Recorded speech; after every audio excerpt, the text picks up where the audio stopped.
Hai semuanya, saya Nurhaliza, saya dari kelas 11 MIPA 3, absen 26. Pada video ini, kita akan mempelajari materi distribusi pendapatan nasional. Nah, ada yang tahu nggak nih pengertian distribusi pendapatan nasional itu apa? Ayo? Kita lanjut aja yuk.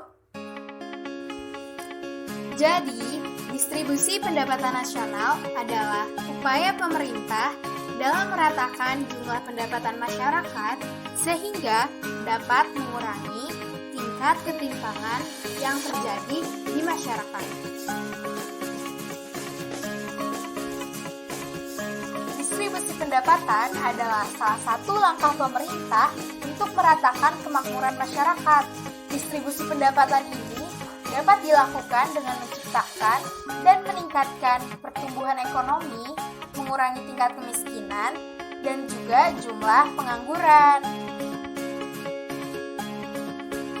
Distribusi pendapatan mencerminkan ketimpangan atau meratanya hasil pembangunan suatu daerah atau negara, baik yang diterima masing-masing orang ataupun dari kepemilikan faktor-faktor produksi di kalangan penduduknya.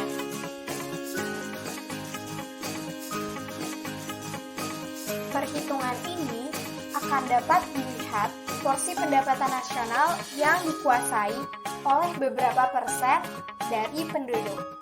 Gunanya untuk melihat seberapa besar penguasaan pendapatan nasional tersebut. Sehingga dapat diketahui apakah ada pendapatan nasional oleh segelintir orang atau terjadi pemerataan di antara penduduk pada negara tersebut.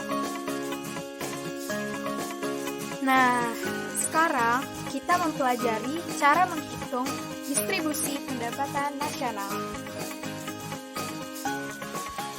Pertama, kita bisa menggunakan kurva Lorenz. Kurva Lorenz adalah kurva tentang ketidakmerataan pembagian kekayaan atau pendapatan. Kurva terdiri atas segi 4, garis diagonal pada segi 4 terdapat satu kurva riel yang menghubungkan dua titik diagonal. Dalam kurva Lorenz terdapat dua sumbu, yaitu sumbu horizontal dan sumbu vertikal. Dapat dilihat ya, itu adalah contoh dari kurva Lorenz. Dari kurva Lorenz tersebut, sumbu horizontal menggambarkan persentase jumlah penduduk. Adapun, sumbu vertikal menyatakan bagian dari total pendapatan yang diterima oleh penduduk tersebut. Garis diagonal di tengah disebut garis kemerataan sempurna, karena setiap titik pada garis diagonal merupakan tempat kedudukan persentase jumlah penduduk yang sama dengan persentase penerimaan pendapatan.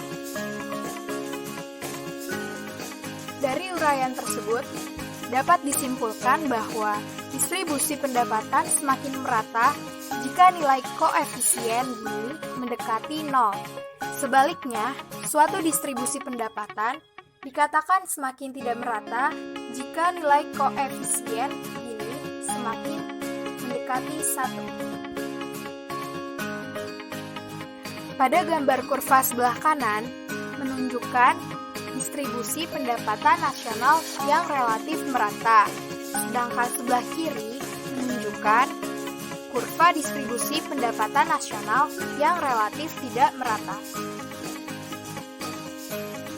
Rasio Gini atau koefisien adalah alat ukur derajat ketidakmerataan distribusi penduduk. Ini didasarkan pada kurva Lorenz, yaitu sebuah kurva pengeluaran kumulatif yang membandingkan distribusi suatu variabel tertentu, misalnya pendapatan, dengan distribusi seragam yang mewakili persentase kumulatif penduduk. Koefisien Gini adalah ukuran ketidakmerataan yang angkanya berkisar antara 0 atau pemerataan sempurna hingga 1 atau ketimpangan yang sempurna. Koefisien Gini dapat diperoleh dengan menghitung rasio bidang yang terletak antara garis diagonal dan kurva Lorenz dibagi dengan luas separuh bidang di mana kurva Lorenz itu berada.